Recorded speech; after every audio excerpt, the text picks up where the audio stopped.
감사하라. 그는 선하시며 그 인자하심이 영원하미로다. 여호와께 감사하고 그의 이름을 불러 아뢰며 그가 하는 일을 만민 중에 알게 할지어다. 할렐루야. 좋으신 아버지 하나님, 감사와 영광을 우리 주께 올려드립니다. 이 귀한 주일, 특별히 추수감사 주일을 맞이해서 주의 사랑하는 자녀들 주님 앞에 나와 함께 예배로 주님께 영광 돌리기 원합니다.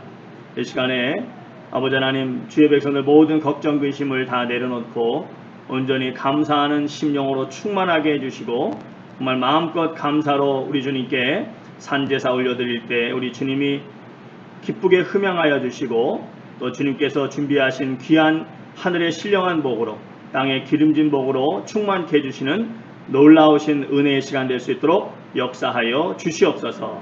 모든 영광 우리 주님께 올려드리오며 예수님의 귀하신 이름으로 간절히 기도드렸사옵나이다. 아멘. 우리 다 같이 일어나서 주 앞에 힘차게 찬양 영광 돌리겠습니다.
감사해요.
기도하겠습니다.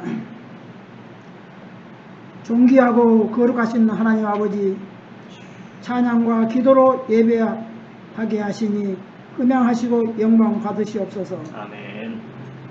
지난 2년 동안 코로나19 팬데믹으로 인하여 많은 어려움과 고통 속에서도 저희 새누리 침례교회 모든 성도들을 안전하게 지켜주시고 믿음 잃지 않게 하여 주심 감사합니다. 아멘. 그동안 저희들은 팬데믹을 지내면서 6피드 거리두기와 마스크 착용, 여행 제한, 경제활동 제한 등으로 어려움이 있었고, 특히 교회에 나올 수 없어 대면 예배를 하지 못하고 인터넷으로 예배를 하므로 성도들의 교제에 어려움이 많았습니다.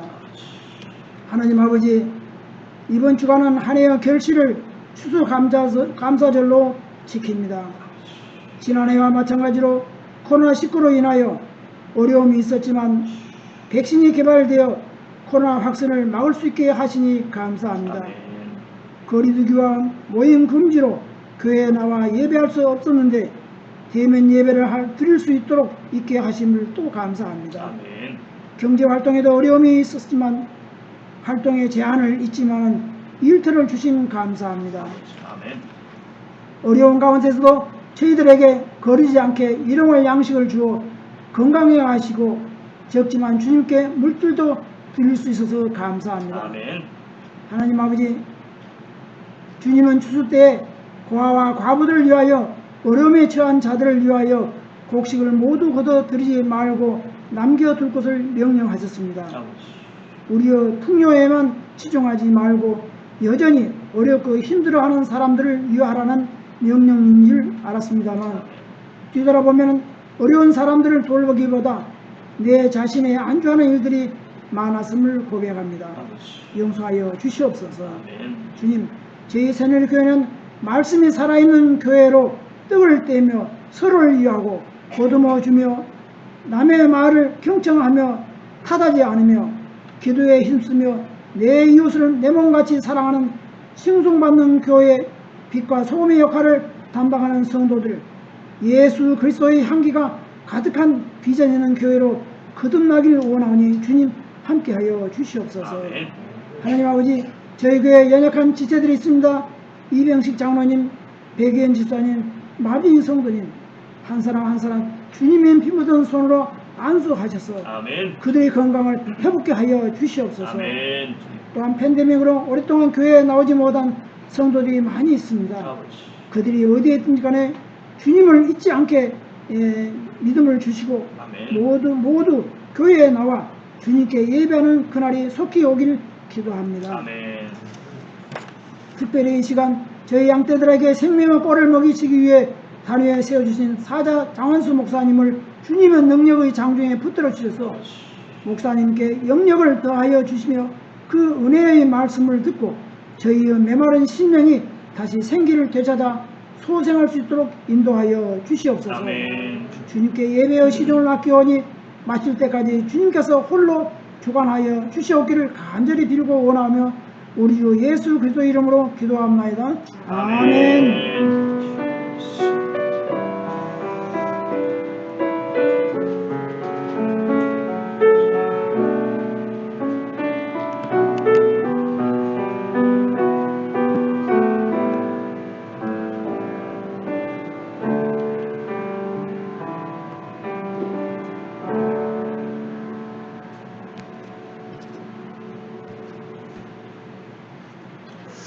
네, 할렐루야. 귀한 또 우리 주일 예배, 특별히 추수감사 주일 예배 참석하는 성도님들 다시 한번 환영하고 감사를 드립니다. 오늘 또 특별히 우리 전순영 원사님 오랫동안 이제 못 나오셨었는데 또 중간중간에 많이 이렇게 아프신 적도 있었고 그렇지만은 주의 은혜로 잘 이겨내시고 믿음 안에서 잘 또 승리하시고 이렇게 건강한 모습을 뵐 수 있어서 얼마나 감사한지 모르겠습니다. 할렐루야. 또 우리 백의원 집사님도 또 이제 오셨는데 감사합니다. 감사합니다.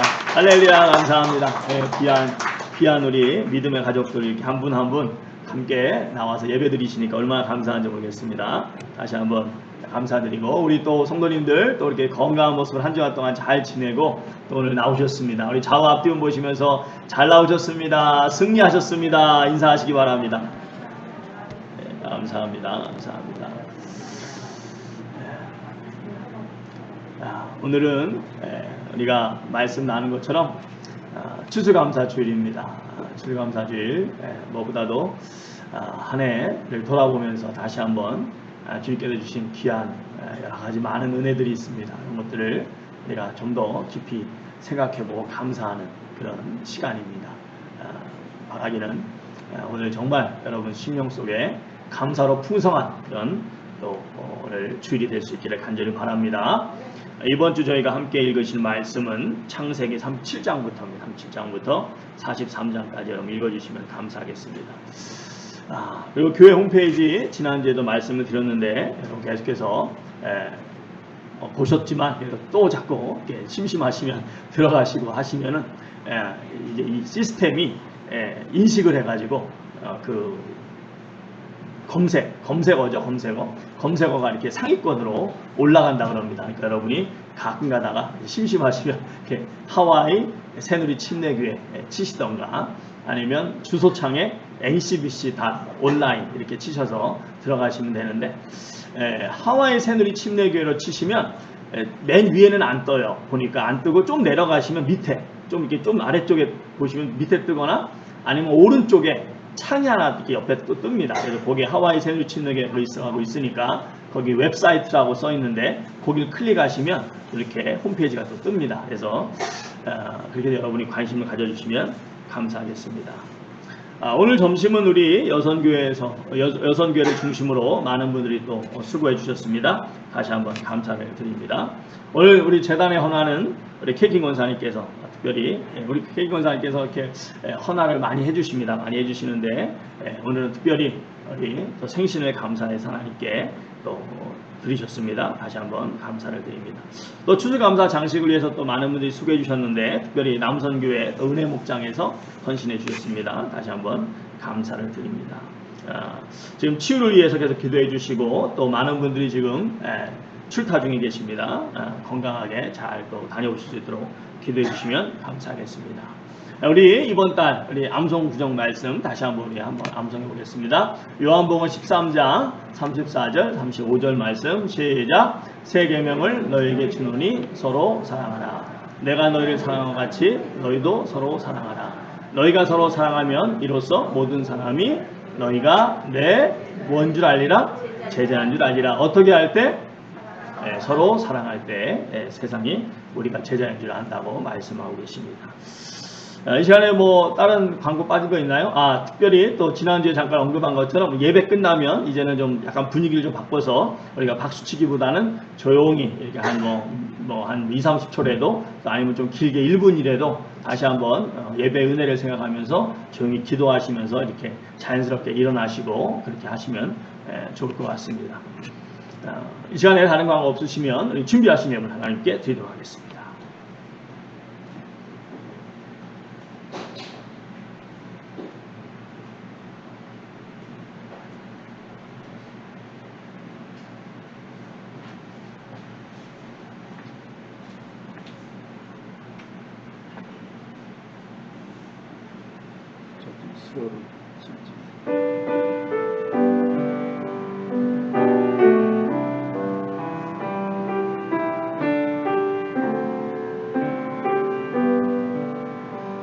저 높은 곳을 향하여 날마다 나아갑니다. 내 뜻과 정성 모아서 날마다 기도합니다. 내 주여 내 발 붙드사 그곳에 있게 하소서. 그것은 빛과 사랑이 언제나 넘치옵니다. 괴로움과 죄가 있는 곳 나 비록 여기 살아도 빛나고 높은 저곳을 날마다 바라봅니다. 내 주여 내 발 붙드사 그곳에 있게 하소서. 그것은 빛과 사랑이 언제나 넘치옵니다. 내 주를 따라 올라가 저 높은 곳에 우뚝서 영원한 영랑 누리며 즐거운 노래 부르리. 내 주여 내 발 붙드사 그곳에 있게 하소서. 그것은 빛과 사랑이 언제나 넘치옵니다.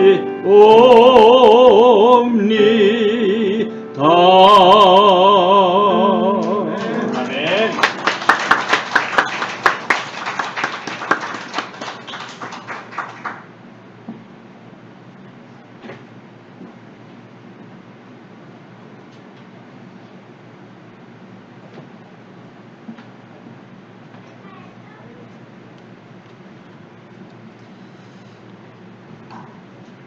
저희 가정 2021년 한 해를 주님의 은혜로 지켜주신 감사합니다. 예물 드렸습니다. 우리 공식 장로 홍경자 권사님 힘든 가운데에도 복된 추수감사주를 맞이하게 하심에 감사드립니다. 예물 드렸습니다.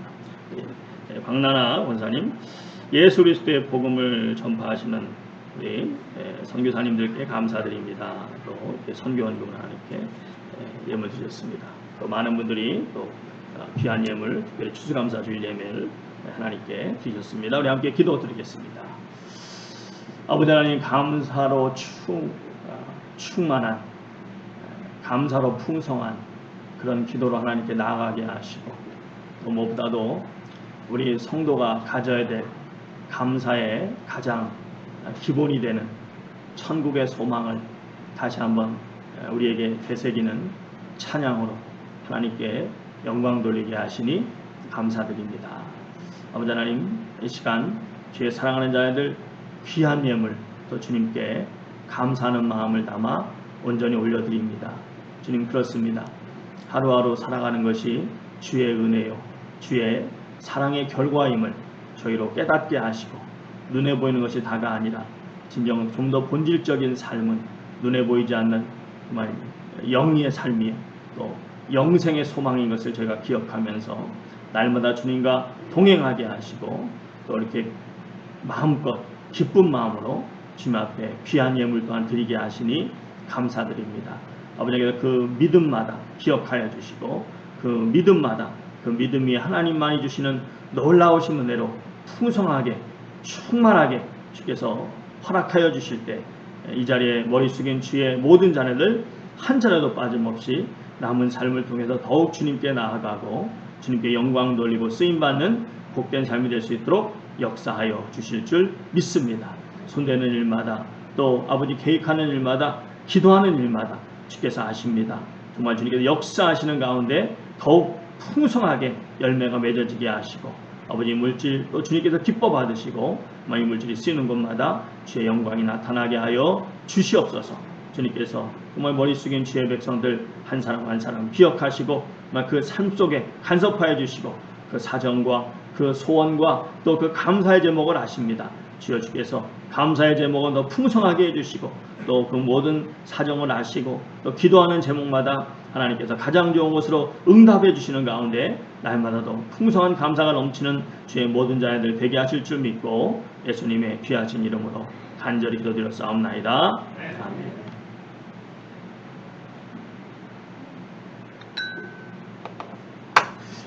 오늘 말씀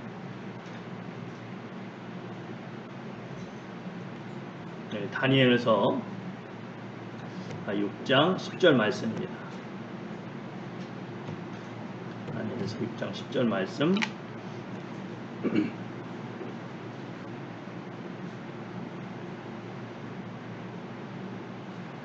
네, 우리 다 같이 한번 읽도록 하겠습니다. 다니엘이 이 조서에 왕의 도장이 찍힌 것을 알고도 자기 집에 돌아가서는 윗방에 올라가 예루살렘으로 향한 창문을 열고 전에 하던 대로 하루 3번씩 무릎을 꿇고 기도하며 그의 하나님께 뭐하였더라? 감사하였더라. 감사하였더라. 그리스도인의 감사란 제목으로 말씀을 나누겠습니다. 자, 이제 기도하시겠습니다. 할렐루야. 좋으신 아버지 하나님 감사합니다. 날마다 우리와 함께 하시고 주의 백성들 가운데 간섭하여 주시고 이렇게 때를 따라 또 귀한 말씀으로 저희의 심령을 붙잡아 주시니 감사드립니다. 오늘 부족한 종이 또 주의 말씀을 대언합니다. 주님 주께서 붙잡아 주셔서 성령님의 은혜 가운데 깨달음이 있게 하시고 닫혀진 마음의 문이 열리는 역사가 있게 하여 주시고 다시 한번 믿음 위에 굳게 서는 결단의 역사가 있게 하시고 또 주의 말씀에 아멘으로 화답할 때 치유와 회복의 역사가 일어날 수 있도록 역사하여 주시옵소서. 함께 하심을 감사드리며 예수님의 귀하신 이름으로 간절히 기도드렸사옵나이다. 아멘. 네, 오늘 말씀 여러분 성경 갖고 계시면 성경 같이 보시면서 말씀을 좀 나누시면 좋을 것 같습니다. 할렐루야. 네, 오늘도 우리 성도님들 귀한 이 예배의 자리에, 은혜의 자리에 살아계신 하나님을 믿는, 하나님의 살아계심을 분명히 믿는 그런 귀한 믿음을 가지고 이 귀한 예배의 자리에 나오신 줄 믿습니다. 지난주에도 저희가 말씀을 잠깐 나누었습니다만 결코 하나님은 우리의 이 작은 머리로 다 헤아리고 다 알고 다 살펴보고 다 깨달아서 다 이해해서 믿을 수 있는 그런 존재가 아니십니다. 그렇기 때문에 하나님께서 어떻게 하셨습니까? 자신을 바로 이 성경 말씀을 통해서 우리에게 계시해 주셨습니다. 우리가 알 수 없기 때문에 우리에게 말씀을 통해서 구체적으로 하나님이 어떤 분이신지 알려주셨고 또 우리가 볼 수 있도록 예수님이 이 땅에 오셨습니다. 그래서 이제 여러분과 저는 하나님의 존재를 부정할 수 없고 그분이 살아계심을 분명히 알고 믿는 것입니다. 이해해서가 아니라 다 헤아려서가 아니라 분명히 계신 것이 사실이기에 우리는 그 사실을 받아들이고 믿는 것입니다. 이처럼 살아계신 하나님을 믿는 성도님들에게는 여러 가지 나타나는 특징이 있습니다. 그런데 그 중에 가장 두드러진 특징이 있습니다. 그 두드러진 특징이 무엇일까요? 바로 감사가 풍성하다는 것입니다. 그렇습니다. 하나님을 믿는 성도는 감사가 넘치게 돼 있습니다. 물론 살다가 보면 짜증이 날 때도 분명히 있습니다. 불평이 생길 때도 분명히 있습니다. 그렇지만 기본적으로 성도의 입술에서는 항상 찬양과 감사가 떠나지 않는 것입니다. 그런데 만일 그 반대로 성도라고 하는데, 교인이라고 하는데, 예수님을 믿는다고 하는데, 살아계신 하나님을 믿는다고 하면서, 전지전능하신 하나님을 믿는다고 하면서 입만 열었다 하면 불평이요, 입만 열었다 하면 짜증이요, 입만 열었다 하면 비난이 충만하다면 그 믿음이 진정 하나님을 믿는 믿음인지 다시 한번 심각하게 점검해 볼 필요가 있는 것입니다. 자, 그렇다면 우리 성도는 정말 항상 감사가 풍성해야 되는데, 그러면 하나님께서 하나님을 믿는 성도에게 기대하시는 감사는 구체적으로 어떤 감사일까요? 보통 이 교회에서 그러니까 이제 여러분들이 설교 말씀이나 이제 이런 말씀들을 통해서 교회에서 많이 듣게 되는 감사는 바로 나의 약점이나 내가 없는 것, 내가 부족한 것, 그것이 아니라 그래도 나에게 있는 장점, 그래도 나에게 있는 그런 많은 것들을 보면서 감사해야 된다는 것입니다. 흔히 우스갯소리로 아마 이런 얘기 들어보신 적 있으실 것입니다. 한 어린 초등학생이 일기를 썼어요. 근데 일기의 내용이 이렇습니다. 우리 집은 가난합니다. 우리 집 가정부 아주머니가 가난하고, 우리 집 정원사 아저씨가 가난하고, 우리 집 기사 아저씨가 가난하고, 우리 집 요리사도 가난하고, 내 가정교사도 가난하고, 우리 집 경호원도 가난하고, 우리 집 주치의도 가난하고, 엄마 아빠 비서도 가난합니다. 고로 우리 집은 가난합니다. 자, 여러분, 가난하다는 겁니까? 부자라는 겁니까? 만일 어떻게 보느냐에 따라 다를 것입니다. 만일 자기에게 없는 것만 본다면 이 아이의 말처럼 가난할 수 있을 것입니다. 하지만 내가 가지고 있는 것을 본다면 이처럼 큰 부자가 없을 것입니다. 그렇습니다. 내가 없는 것, 부족한 것보다는 있는 것, 또 나에게 있는 그런 강점들, 이런 것들을 보면서 감사하는 마음을 가진다는 것이 얼마나 중요한지 모릅니다. 그런데 너무나 안타깝게도 정말 많은 분들이 자신에게 여러 가지 강점이 있습니다. 여러 가지 장점이 있습니다. 또 감사할 것이 훨씬 많습니다. 그럼에도 불구하고 정말 많은 분들이 자기에게 좀 부족한 것, 자기에게 있는 작은 그런 단점들, 또 자기에게 생긴 그런 작은 일, 그런 것들 때문에 괴로워하고 불평하고 힘들어하는 것들, 모습들을 많이 보게 됩니다. 근데 그런 분들은 또 특징이 있어요. 다른 사람 또한 그렇게 본다는 것입니다. 다른 사람의 어떤 장점보다는 다른 사람의 단점 보기를 더 좋아하고, 그래서 그의 입술에는 칭찬보다는 비난이 넘치는 것을 우리가 보게 됩니다. 여러분, 문제는 그런 사람들이 의외로 생각보다 많다는 것입니다. 미국 명문대 스탠포드에서 스탠포드 학생들 1000명을 대상으로 30분을 주고 자신이 생각할 때 자신이 가지고 있는 장점, 또 자신이 생각할 때 단점에 대해서 쓰라고 했습니다.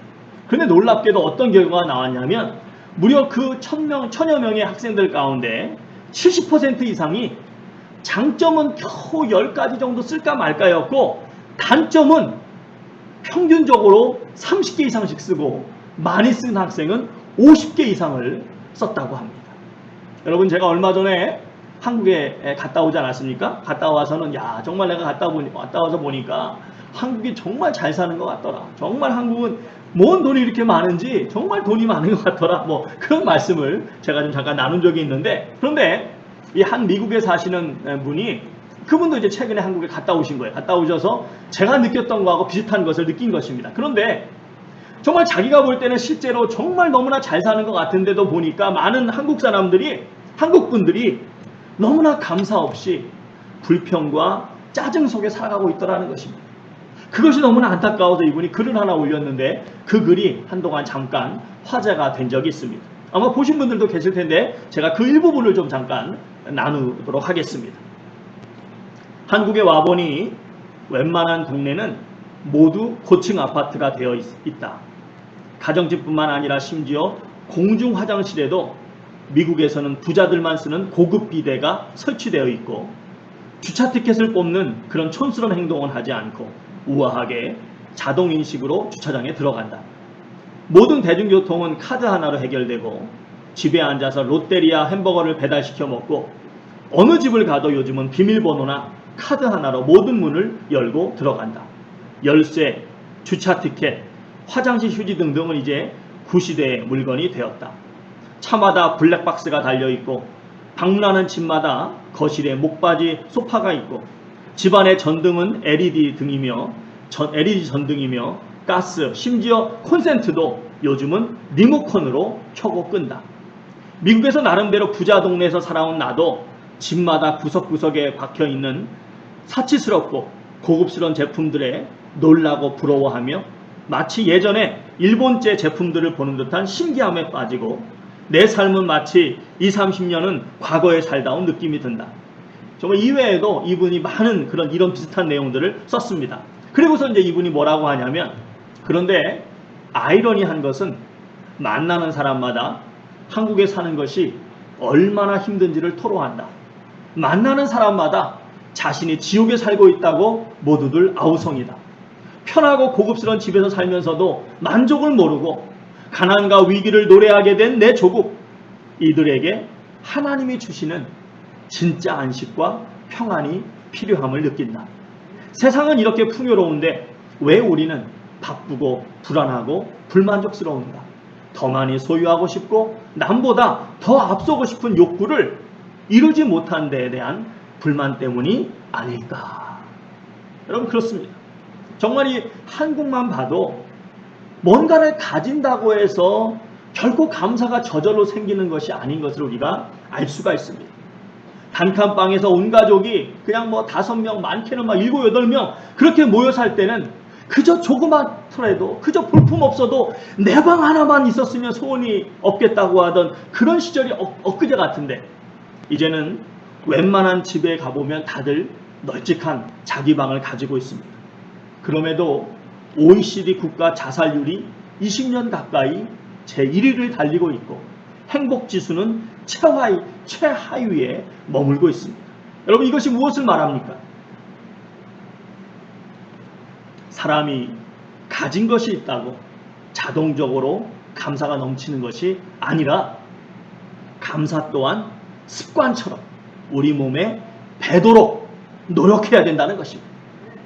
살찐 사람이 나 이제부터 살 빼야지. 그러면 여러분 그 다음 날부터 막 살이 막 자동적으로 쫙쫙 빠져나가죠? 그러면 얼마나 좋겠습니까? 근데 그렇지 않죠. 살을 빼고 싶으면 살을 빼겠다고 하는 굳은 결단을 해야 되고, 그때부터 열심히 운동도 하고 또 참 힘들고 어렵지만 식단 조절도 해야 됩니다. 그렇게 해서 몸에 이게 습관이 되고 몸에 배도록 해야 살이 빠지지, 그냥 뭐 살 빼야지 그런다고 결코 빠지지 않습니다. 감사가 그렇습니다.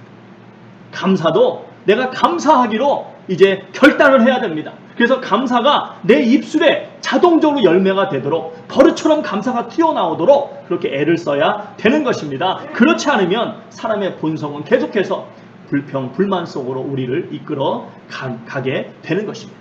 그래서 이스라엘인들의 지혜를 담은 이 탈무드에 보면 아이가 감사라는 말을 배우기 전에는 어떤 말도 가르치지 말라고 했습니다. 괴테는 말하기를 세상에서 가장 쓸모없는 사람은 감사할 줄 모르는 사람이라고 했습니다.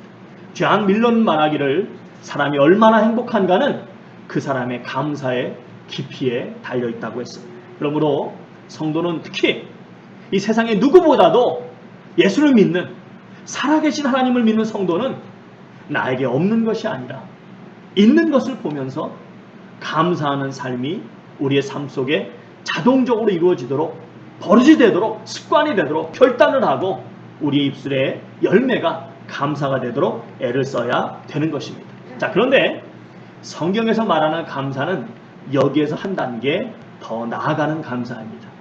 그것은 바로 범사에 감사하는 것입니다. 항상 감사하는 것입니다. 무슨 말이냐? 때로는 인생을 살다 보면 말할 수 없는 아픔이 찾아올 때가 있습니다. 감당하기 힘든 고난이 찾아올 때가 있습니다. 그럴 때조차도, 그런 불행조차도 감사해야 된다는 것입니다. 그 사실을 오늘 저희가 읽은 이 본문 말씀이 너무나 잘 보여주고 있습니다. 여러분, 오늘 본문 말씀의 배경은 이렇습니다. 하나님께서 지속적으로 선지자들을 보내서 회개할 것을 촉구하셨습니다. 하지만 이스라엘 백성들이 끝까지 그런 하나님의 말씀을 거부하고 불순종하면서 우상을 섬기고 아주 끔찍한 악에서 떠나지를 않았습니다. 그러다가 결국 이스라엘이 멸망하고 맙니다. 북이스라엘은 BC 722년에 아수르라고 하는 제국에 멸망을 하게 되고, 남유대는 좀 더 버티다가 BC 586년에 바벨론이라고 하는 제국에 멸망을 당합니다. 그런데 남유대 같은 경우는 586년에 완전히 멸망하기 전에 이미 2차례 많은 사람들이 포로로 끌려가게 되는데, 1차 첫 번째 포로가 BC 605년에 끌려가게 됩니다. 그때 끌려갔던 사람 중에 한 사람이 바로 오늘 본문의 주인공인 다니엘이었습니다. 그런데 정말 놀라운 것은 이 다니엘이 나라가 멸망하고 또 10대 어린 나이에 포로로 끌려갔음에도 불구하고 너무도 강력한 신앙을 우리에게 보여주고 있다는 것입니다. 당시 상황을 생각해보면 얼마든지 당시 세상을 지배하고 있던 이 바벨론의 그 찬란한 우상문화를 받아들이고 그 우상문화 속에서 바벨론화 되어갔어도 굉장히 자연스러운 일이었을 것입니다. 하지만 다니엘은 여전히 역사의 주관자는 이스라엘의 하나님 여호와 하나님이신 것을 분명히 믿는 믿음으로, 심지어 자신의 목숨이 위험해질 수 있다는 것을 알면서도 여호와 하나님에 대한 그 믿음을 지켜 나갔던 것입니다.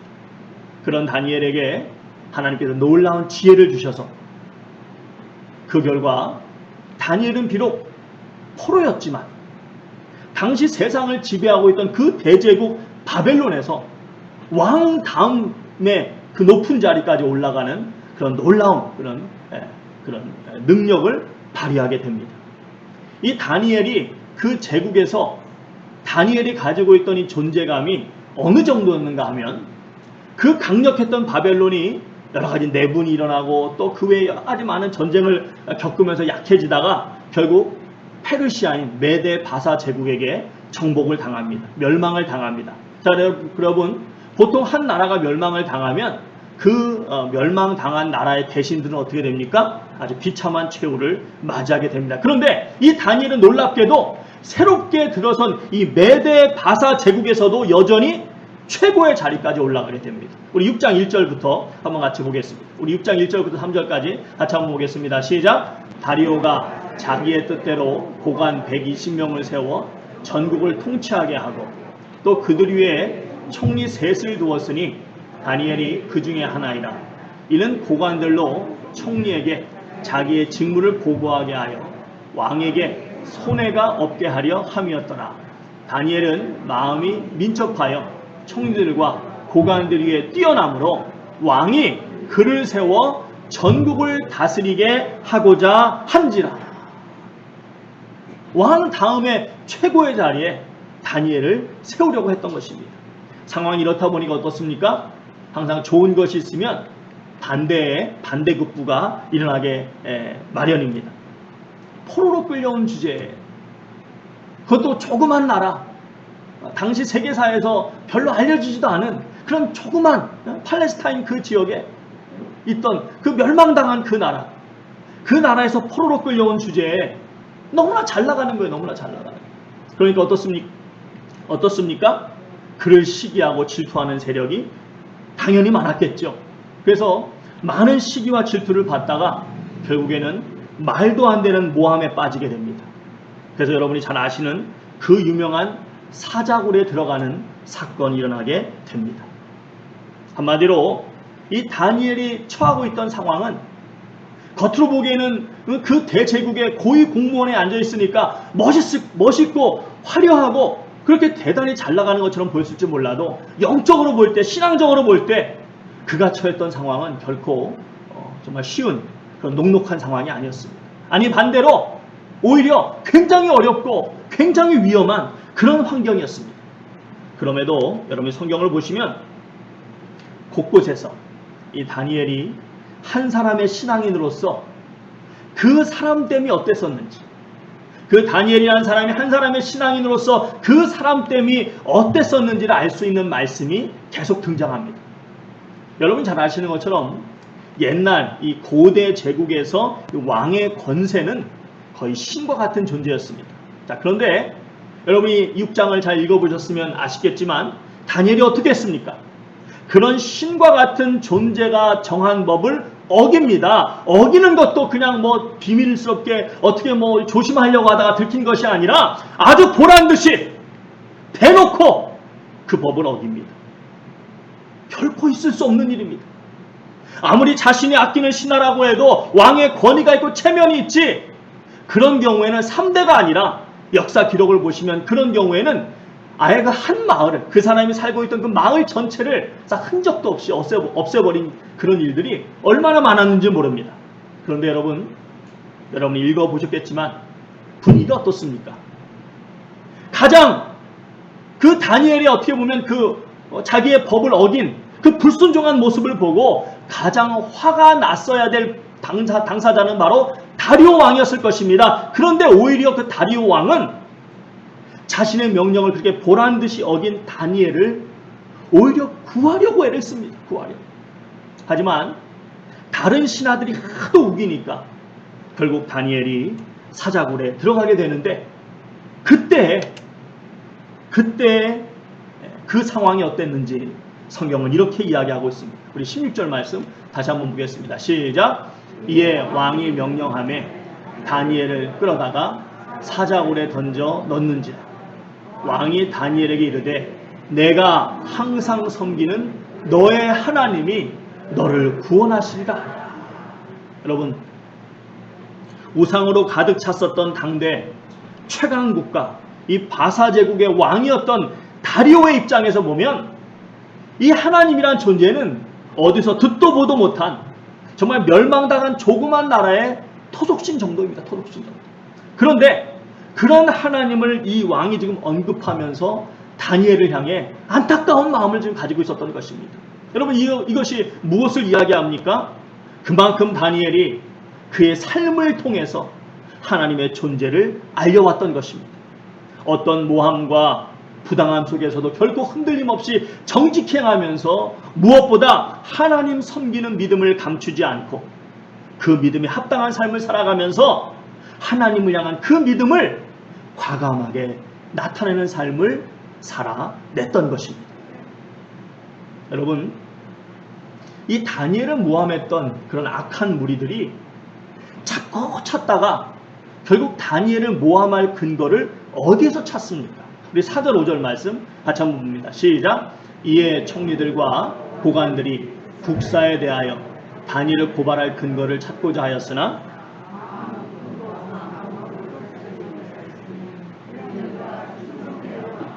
그릇됨도 없고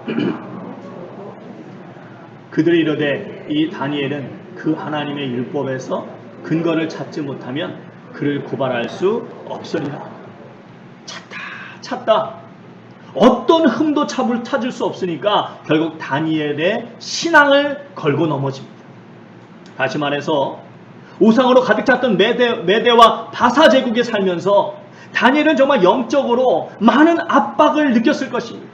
많은 압박이 있었을 것입니다. 그럼에도 불구하고 다니엘은 전혀 타협하지도 자신의 믿음을 숨기지도 않았다는 것입니다. 그래서 모든 사람이 다니엘을 볼 때마다 다니엘 저 사람은 여호와라고 하는 신을 정말 신실하게 제대로 섬기는 사람이구나 하고 분명하게 그의 신앙에 대해서 알 수 있었다는 것입니다. 바로 이 은혜가 우리 새누리교회에도 충만하게 넘치기를 주님의 이름으로 축원드립니다. 다니엘은 결코 나라가 멸망했다고 해서 절망하지 않았습니다. 그렇다고 포로로 끌려왔기에 살아남기 위해서 세상과 타협하지도 않았습니다. 또 자신이 잘 나간다고 교만에 빠져서 하나님을 저버리고 자기 멋대로 살지도 않았습니다. 정말 철저하게 하나님 중심의 삶을 살아갔던 것입니다. 그런데 성경을 보시면 그런 다니엘에게 계속해서 위기가 찾아옵니다. 이제는 하다 사자밥이 될 지경이 된 것입니다. 다니엘이 한 것이라곤 왕에게 충성한 것뿐이고 여호와 하나님을 신실하게 섬긴 죄밖에 없는 것입니다. 그럼에도 이제 그에게 주어진 결과는 무엇입니까? 결국에는 사자밥이 되는 비참하고 끔찍한 최후였습니다. 이때 다니엘의 나이는 학자들마다 조금씩 다릅니다만은 적어도 80은 넘은 나이였었다고 합니다. 여러분, 참 힘들고 어려운 가운데서도 믿음을 잘 지켜왔습니다. 그렇기 때문에 이제는 삶을 좀 잘 정리하고 조용하고 평안하게 삶을 마감할 때였을 것입니다. 정말 하나님이 살아계시고 정말 다니엘이 그토록 평생을 자기의 목숨이 위태로운 줄 알면서도 그렇게 신실하게 믿었던 여호와 하나님이 진정 전지전능하시고 역사를 주관하시는 유일한 참 신이었다면 그토록 절망적인 상황에서도 믿음을 잃지 않고 평생 하나님을 충성되게 믿은 다니엘에게 모든 사람에게 존경을 받으며 아주 화려하고 멋지게 생을 마감하기는 하지 않으실 망정 적어도 조용하고 평안하게 생을 마감할 수 있는 은혜 정도는 베풀어 주셨어야 마땅했을 것입니다. 그런데 정반대의 결과가 그에게 주어진 것입니다. 이럴 줄 알았다면 차라리 바벨론이 멸망할 때 다른 사람들처럼 칼에 맞아 죽었던 것이 나았을지 모릅니다. 그렇다면 적어도 사자 이빨에 온몸이 찢겨나가는 고통은 당하지 않았을 것이기 때문입니다. 이 끔찍한 현실 앞에서 만일 여러분과 제가 다니엘이었다면 어떻게 했을까요? 여전히 하나님이 살아계신 것은 분명하기 때문에 그 사실을 의심하지는 않습니다. 그렇기 때문에 하나님께 느끼는 배신감은 더 크게 느껴졌을 것입니다. 그래서 더 화가 났을 것입니다. 그렇기 때문에 기도한다고 하면 여러분 어떤 기도를 드렸겠습니까? 억울합니다. 하나님. 어떻게 나한테 이럴 수 있습니까? 정말 억울합니다, 하나님. 그렇지 않다면 적어도 아니 하나님, 아니 입이 있으시면 좀 말씀 좀 해보세요. 아니 이거 해도 이거 너무 하신 거 아닙니까 이거? 하나님 정말 어떻게 나한테 이러실 수 있습니까? 그러면서 여러분 막 따지듯이 기도하지 않았겠습니까? 그런데 오늘 말씀해 보시면 정말 놀라운 말씀이 등장합니다. 다니엘이 기도를 합니다. 근데 어떤 기도를 했느냐? 다시 한번 10절 말씀 같이 한번 읽어보겠습니다. 시작. 다니엘이 이 조서에 왕의 도장이 찍힌 것을 알거든 자기 집에 돌아가서는 윗방에 올라가 예루살렘으로 향한 창문을 열고 전에 하던 대로 하루 3번씩 무릎을 꿇고 기도하며 그의 하나님께 뭐하였더라? 기도를 드렸습니다. 그런데 어떤 기도를 올려드렸습니까? 감사의 기도를 올렸습니다. 여러분 소름 돋지 않습니까? 막 닭살 돋지 않습니까? 이 말씀이 이런 말씀을 성경에 읽을 때 닭살이 돋아야 이 성경 말씀이 졸리질 않는 거예요. 닭살 돋는 은혜가 넘치기를 주님의 이름으로 소원합니다. 이런 말씀인데 닭살이 쫙 돌면서 막 전율이 막 쫙 느껴지는 머리끝부터 발끝까지 막 시원해지는 그런 은혜가 있어야 된다니까요. 여러분 진짜 소름 돋지 않습니까? 여러분 우리는 이 이야기가 어떻게 끝났는지 그 결말을 잘 알고 있습니다. 다니엘은 하나님의 놀라운 역사하심으로 사자굴에서 기적적으로 살아나게 됩니다. 그리고 그 대신에 다니엘을 죽이려 했던 다니엘의 원수들이 굶주렸던 사자밥이 되는 그런 비참한 최후를 맞이하게 됩니다. 그에 더해서 성경은 이렇게 이야기합니다. 하나님을 믿지 않던 절대군주 다리오가 하나님을 놀랍도록 찬양하게 됩니다. 여러분 가족에서 성경책 한번 보겠습니다. 6장 25절부터 한번 같이 읽겠습니다.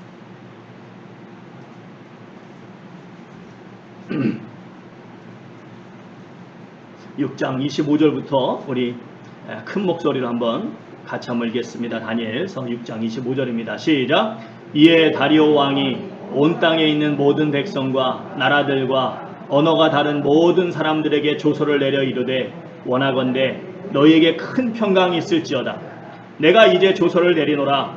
내 나라 관할 아래에 있는 사람들은 다 다니엘의 하나님 앞에서 떨며 두려워할지니 그는 살아계신 하나님이시요 영원히 변하지 않으시리시며 그의 나라는 멸망하지 아니할 것이요 그의 권세는 무궁할 것이며 그는 구원도 하시며 건져내게도 하시며 하늘에서든지 땅에서든지 이적과 기사를 행하시는 이로써 다니엘을 구원하여 사자 입에서 벗어나게 하셨음이라 하였더라. 할렐루야! 할렐루야! 성도 여러분, 얼마나 상쾌, 유쾌, 통쾌한 결말입니까? 그런데 오늘 이야기의 핵심은 이 결말도 중요하지만 무엇보다 다니엘이 하나님께 올린 기도였다는 것입니다. 다니엘의 기도는 그 모든 기적이 일어나기 전, 다시 말해서 다니엘이 당연히 사자밥이 될 것을 전제로 하고 있던 바로 그 비극의 한가운데서 하나님께 올려드린 기도였고, 그 기도 어떤 기도였는가? 바로 감사의 기도였다는 것입니다. 그렇다면 여러분, 도대체 다니엘이 무엇을 감사했을까요? 아무리 생각하고 또 되씹어봐도 1000번, 10,000번을 생각해봐도 감사가 전혀 나올 수 없는, 도저히 감사할 것이 없는 그런 상황 속에서 도대체 다니엘이 무엇을 감사했을까요? 성경은 그에 대해서 침묵하고 있습니다. 그것은 우리 각자의 몫으로 남겨놓은 것입니다. 왜요? 중요한 것은 어떤 상황 속에서도 다니엘은 감사를 했고, 그 어떤 상황도 다니엘에게서 감사를 뺏어가지 못했다는 것입니다. 그렇습니다. 오늘 말씀이 주시는 우리 성도님들이 반드시 기억해야 될 진리는 진정 살아계신 하나님을 믿는 성도라면, 진정 역사의 주관자이시고 전지에 전능하신 하나님을 믿는 성도라면 결코 감사가 멈출 수 없다는 것이고, 전지에 전능하신 하나님을 믿는 성도에게 감사를 못할 상황이란 존재하지 않는다는 것입니다. 그래서 바울 사도께서 데살로니가전서 5장 18절에서 뭐라고 말씀하십니까? 범사에 감사하라. 이것이 그리스도 예수 안에서 너희를 향한 하나님의 뜻입니다. 그렇게 강력하게 말씀하고 계신 것입니다. 사랑하는 성도 여러분, 만일 여러분과 제가 이 감사로 충만할 수만 있다면 무엇이 두려울 것이고 또 무엇을 못하겠습니까? 바라기는 우리 모두 살아서 역사하시는 하나님을 참되게 믿는 진정한 그리스도인으로서 가져야 되는 이 감사로 충만할 수 있기를 주님의 이름으로 소원합니다. 그래서 다니엘과 같은 역사를 만들어가는 우리 새누리 가족, 새누리 침례교회가 될 수 있기를 주님의 이름으로 축원드립니다. 우리 다 같이 찬양하시겠습니다. 일어나셔서 주님 앞에 찬양으로 영광 돌립니다.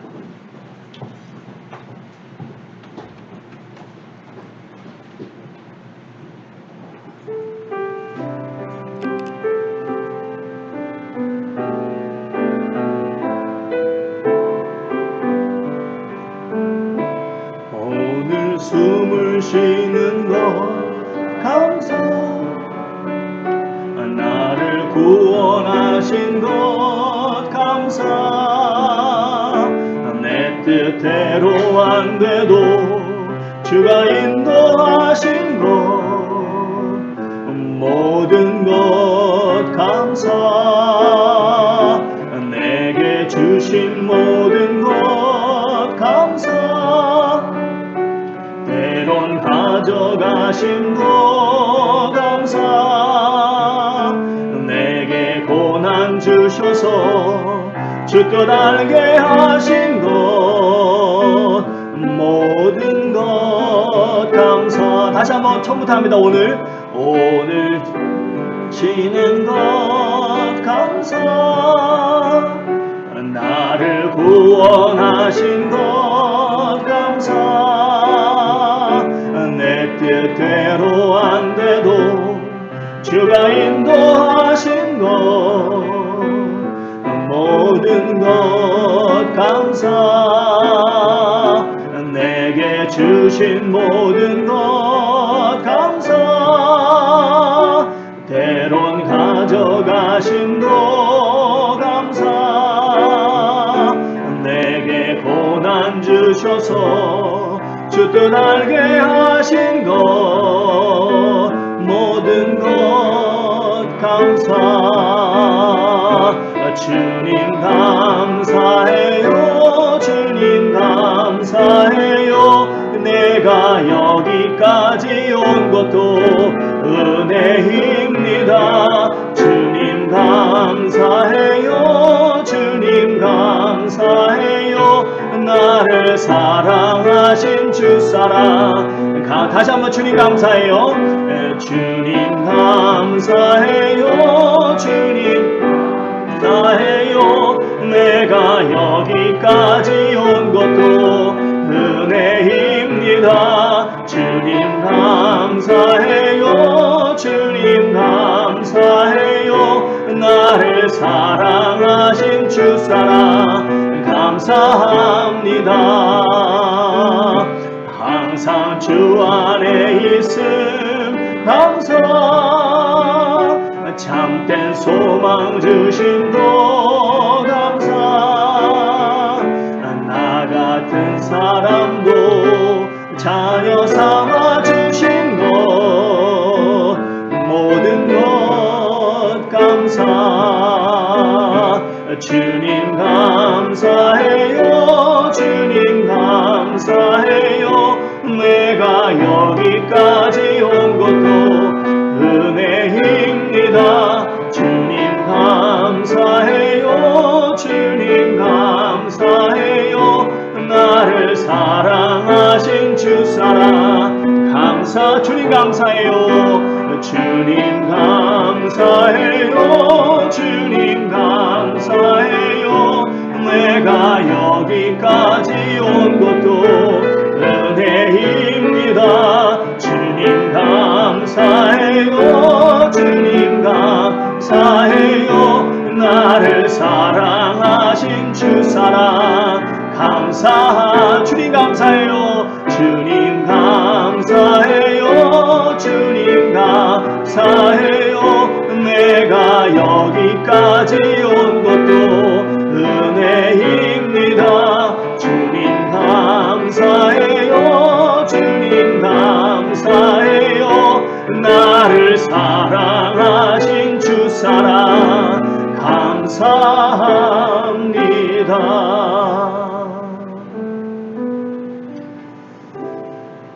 저희가 2021년을 시작한 지가 얼마 전이었던 것 같은데 이제 또 한 해를 정리하는 시간이 우리에게 다가오고 있습니다. 여러분, 지난 한 해를 돌아볼 때 어떠셨습니까? 우리의 삶 속에 우리의 입술에 찬양과 감사가 많았습니까? 아니면 짜증과 불평과 비난이 많았습니까?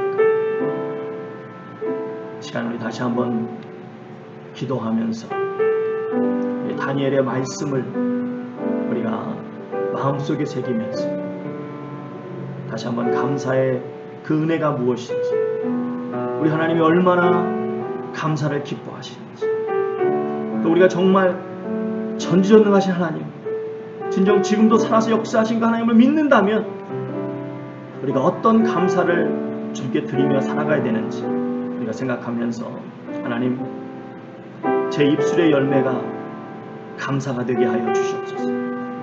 결코 불평과 불만을 일으키는 사탄의 괴계에 지지 않게 하시고, 정말 성도다운 그런 감사의 열매를 통해서 승리하게 하시고, 사자굴에 들어갈 수밖에 없는 그런 비참한 상황도 감사를 통해 하나님의 역사가 임하는 놀라운 기적의 순간으로 바꾸어내는 그런 믿음의 사람들 되게 하여 주시옵소서. 다시 한번 이 시간 주님 앞에 항상 감사로 충만한 심령 되게 해달라고, 어떤 상황에서도 감사로 주님께 나아가는 그런 다니엘과 같은 그런 심령과 그런 믿음이 되게 해달라고 이 시간 다시 한번 주 앞에 간절히 기도하겠습니다. 기도합니다.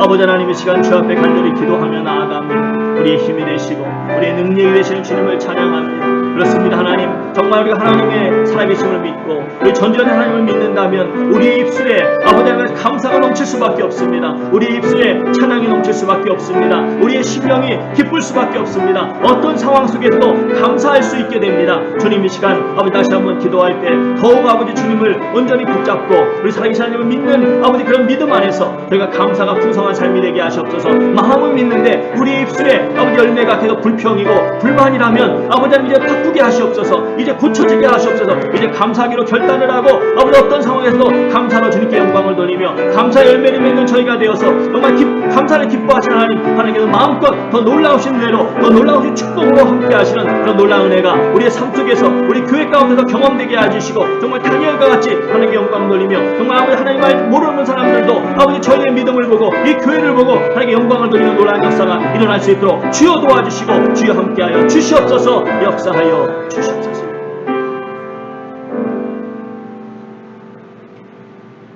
어떤 상황 속에서도 감사가 풍성했을 때 하나님을 알지 못하던, 믿지 않던 자의 입술을 통해서도 하나님을 찬양하는 놀라운 역사가 일어났음을 오늘 말씀이 저희에게 증거하고 있습니다. 주님, 이렇게 하나님을 믿는다고 저희가 매일 믿음의 고백을 합니다. 그래서 이렇게 또 기회될 때마다 모여서 예배를 드립니다. 하나님을 믿는 믿음은 분명한 것 같은데 맨날 들어보면 그 입술에 불평과 짜증이 섞여 있다면 어찌 하나님께 영광을 돌리는 일이 일어날 수 있겠습니까? 주님, 우리 사랑하는 성도님들 지금까지 참 어려운 일들이 많이 있었지만 그 가운데서도 흔들림 없이 주님 붙잡고 감사하게 하심을 감사드립니다.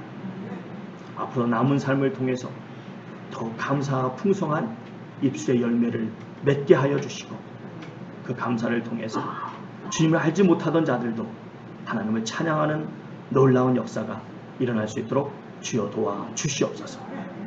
아버지 하나님, 그럼에도 불구하고 여전히 지금 이 순간에도 불평과 짜증이 충만하다면 성령님 역사해 주셔서 결단하게 하시고 이제는 진정 날마다 뱉는 이야기가 감사요, 날마다 드리는 찬양이 감사의 찬양이 될 수 있도록 역사하여 주시옵소서. 이제는 우리 주 예수 그리스도의 크신 은혜와 우리 주 아버지 하나님의 크신 사랑 지금도 저희와 함께 하시며 깨달음을 주시고 하나님이 기뻐하시는 뜻을 알게 하셔서 하나님이 얼마나 감사를 기뻐 받으시는지 느끼게 하시고 이 시간 결단하게 하시고 감사로 주님께 나아가게 하시는 성령님의 감화, 감동, 깨닫게 하심의 역사가 진정으로 감사의 열매로 주님을 더욱 기쁘시게 하는 삶으로 나아가기로 결단하고 머릿속에 사랑하는 주님의 모든 권속들 위에 이제부터 영원까지 함께 계실지어다. 아멘.